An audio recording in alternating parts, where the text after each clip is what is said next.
What is the gospel of God? Ano ang mabuting balita?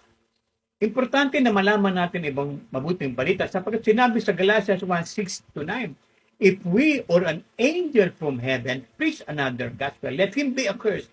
So, maraming nangangaral sa panahon natin. Pero, paano mo masusukat na ang kanilang dala ay tunay na ebanghelyo?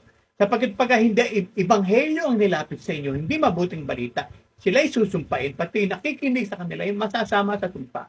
If we or an angel from heaven preach another gospel, you will not know the gospel unless another gospel unless you know the gospel. So what is the gospel? Puntahan na natin.